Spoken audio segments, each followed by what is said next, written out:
What we are talking about today is a specific, confusing, and frankly exhausting species of men who seem to be legally adults. Seem to be. They have jobs, they pay taxes, but psychologically, they're still tethered to their childhood bedrooms. It's a boundary issue. It's really about men who haven't completed that developmental leap from son to partner. And that failure to launch emotionally, Mm-hmm. it just creates havoc for anyone trying to build a life with them. It really does. So to help us navigate this minefield, we're doing a deep dive into a Mama's Boy survival guide.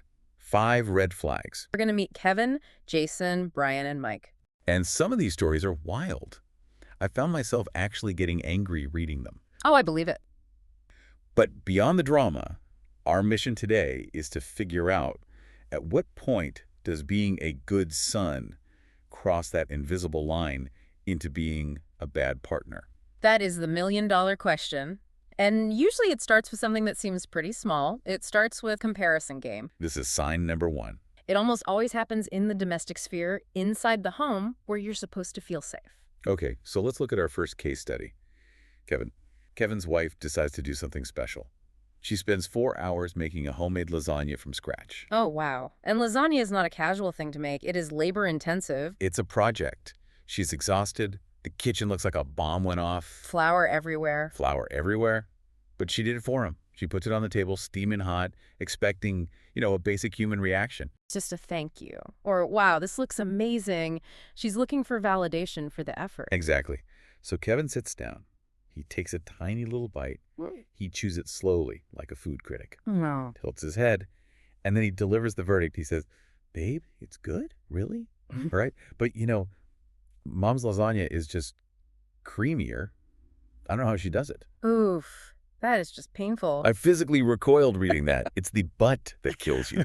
It's good, but why do they do this? Is it just about the cheese? Kevin isn't just critiquing a meal. He's setting up an impossible standard where his mother represents perfection. So his wife is competing with the ghost. In a way, yes. It's a process called idealization. He has idealized his mother's caretaking so much that anything you do, no matter how good it is a downgrade. He expects his partner to just morph into his mother. Which is creepy. Let's just say it. It's unsettling. It creates a dynamic where you're constantly auditioning for a role that's already filled. And failing the interview every time. Exactly. Unless his mom is literally Martha Stewart, he needs to keep those comments to himself. It's just a respect issue disguised as a food critique? Precisely. And it sets the stage for the partner feeling like they can just never measure up. Okay, so that's the domestic front. But what happens when this dynamic leaks into everyday life? That brings us to sign number 2. The daily report. Or the 24-hour hotline.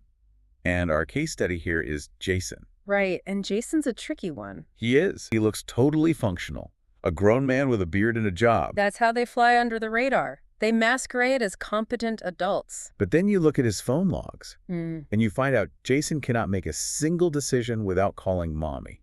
Right. Scenario A. He gets a flat tire. Does he call AAA? No. He calls mom. Which is just a failure of adult autonomy. But honestly, that's the lesser of the evils here. It is. Scenario B is worse. He gets a promotion at work. Huge life-changing news. Who does he call first? Not his wife. Not his wife. He calls mom. And see, that is the red flag. It's about the hierarchy of information. Your partner should be the first call for major life news. That's what builds intimacy. But wait, because here's where it gets really toxic. What happens when Jason fights with his partner? Let's say they disagree about money. Instead of resolving it with her, 5 minutes later he's on the phone with his mother, spilling all the tea. This is a classic psychological concept called triangulation. Triangulation. Okay, unpack that for us. So imagine a conflict is a line between two people. You and me. We have an issue, we solve it. Triangulation is when I pull a third person in to diffuse the tension. A committee meeting. That is a perfect metaphor. When you're dating a Jason, you aren't just dating him. You are dating him, his mom, and all her opinions. And I'm guessing mom has weighed in and cast the deciding vote. Almost always against the partner because she's only hearing his side of the story. But even if she didn't, the damage is done. It erodes trust completely. If you can't have a private argument without it being broadcast to Linda, you don't really have a relationship. You have an audience, and it makes the partner feel like an outsider. Structurally, they are the third wheel in their own marriage. Speaking of boundaries, or the total lack of them, That leads us perfectly to sign number 3. The no boundary zone. I call it the pop-in invasion. And this one is so common, it's tricky because it's often framed as kindness. And it's very hard to fight against niceness. So meet Brian. Brian decides it's a great idea to give his mother a spare key to his and his partner's apartment for emergencies. Which, sounds practical on the surface. Responsible even? In theory. But in Brian's world, an emergency is dropping by at 9 a.m. on a Saturday morning while they're still in bed to drop off some Tupperware. That is a quintessential invasion of privacy. It's the worst. You're half asleep, maybe you aren't. Decent. And suddenly Linda is in your living room. But the real problem isn't just the mom, it's Brian's reaction. Right. When his partner complains, rightfully so, Brian gets defensive. He says, "Relax. She's just trying to be helpful. Don't be so mean." That phrase, "don't be so mean," is so telling. It's gaslighting light. He's weaponizing her good intent to invalidate his partner's discomfort. Hostage situation. You're being held hostage by her kindness. It is. It's a trap. If you set a boundary, you're the villain. You're the mean girlfriend. But look at Brian. He's like a little boy afraid of getting a timeout. That's an interesting way to put it. Why is he so afraid? Think about it. Why can't he just say, "Mom, please call before you come over"? It's a reasonable adult request. So simple. The fact that he cannot say it means he is terrified of displeasing the matriarch. He's prioritizing his fear of her reaction over his partner's need for privacy. It's like he regresses. He turns into a 6-year-old. Exactly. And if he can't protect your Saturday morning sleep-in, he won't protect you when the stakes are higher. It just highlights that you are not the priority. Which brings us to a sign where that becomes, well, measurable. Sign number 4. A financial drain.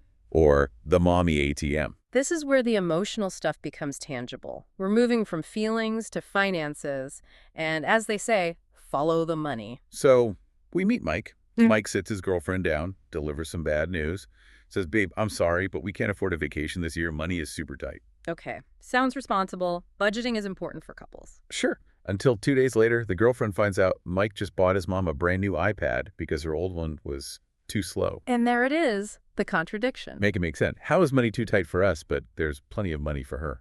Well, this gets into resource allocation as a proxy for love. Generosity is a virtue, of course. We like generous people. Right. It's not about being stingy. But it has to be contextualized. Think about what money represents in a committed relationship. It represents the future. A house, a wedding, kids. And he's diverting those resources To his mother for luxury items. Not needs, wants. He's investing in his past family unit at the expense of his future one. It says he is paying rent for his childhood bedroom. It's a powerful metaphor. It implies he hasn't fully moved out emotionally. He feels this debt to his mother that supersedes his obligation to his partner. It creates so much resentment. I can feel the resentment just talking about it. Of course, financial imbalance builds resentment faster than almost anything else. It signals that his resources, his time, his money, his energy are not fully available to you. You're getting leftovers. And nobody wants the leftovers. Especially when you're supposed to be the love of his life.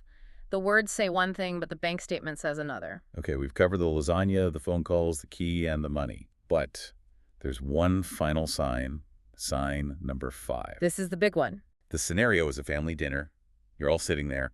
The mother makes a passive-aggressive comment about the partner. We all know the type. That little dig at your job or your outfit. Just subtle enough to have plausible deniability. Yes. The heir leaves the room. The partner looks to the man for defense. She's waiting for him to step up, to say, "Mom, that's not cool." Finance, Dad. He looks at his plate, avoids eye contact, pretends he didn't hear it. And silence is an action in that moment, a very loud action. It gets worse. Later, in the car, when she brings it up, he says, "Babe, you're too sensitive. She didn't mean it like that. That's just how she is." Devastating. That is a betrayal. It just says, he does not respect you, period. And I have to agree. It's gaslighting. By telling her she's too sensitive, he is invalidating her reality to protect his mother's bad behavior. But why? Why is it so hard for him to just say, "Hey, Mom, that wasn't nice"? It comes back to a concept we can call the hierarchy of fear. The fear of upsetting his mother overrides the fear of losing his partner. So deep down, he is more afraid of Mom's anger than his wife's pain. Exactly. He views his mother as the ultimate authority figure who must be appeased at all costs. He's using his partner as a human shield to keep the peace. But it's a false peace. It's appeasement, and appeasement never works. It just emboldens the aggressor. If he won't defend you from a snide comment, he won't defend you when the stakes are higher. That is terrifying. It really is throwing you under the bus. It is. A partnership requires you to be on the same team. If he's playing for the other team when it gets tough, you don't have a partner. You have a double agent. So we've covered Kevin, the lasagna critic, Jason, the hotline operator, Brian, the doormat, Mike, the ATM. And the nameless double agent? It's quite a lineup. A rogues gallery of bad boundaries. It really is. And while we can laugh at the creamier lasagna comments, the underlying issue is so serious. These aren't just quirks. No, they're fundamental flaws. If we connect it all, it's about the transition from childhood to adulthood. These signs all point to a man who has not completed that transition. And you can't be married to a child. Or at least you shouldn't be. You cannot have an equal partnership with someone who answers to a higher authority. And in this case, the authority is Linda. You will always be outvoted. So, for everyone listening, just take a moment. Think about your current relationship or maybe a past one. Do you recognize any of these red flags? And ask yourself, how does that committee meeting affect your life? Are you the third wheel in your own romance? Keep your standards high. And your boundaries higher. That's the only way to survive. Because Yeah. if you don't, the pop-ins in the comments will never stop. Knowledge is power, and boundaries are the enforcement of that power. Indeed. And it raises one final thought to mull over. If we're seeing these patterns now, what does it say about how we should be raising the next generation? Oh, that's a good point. Yeah. Because these guys didn't just appear out of nowhere. We talk about mama's boys as the problem, but they are made, not born. How do we ensure we raise sons who love their mothers but also leave them? So we don't become the Linda in someone else's love triangle 20 years from now. Exactly. That is a deep thought to end on. Thank you all for listening to this deep dive. Stay safe out there, set those boundaries, and we will see you next time.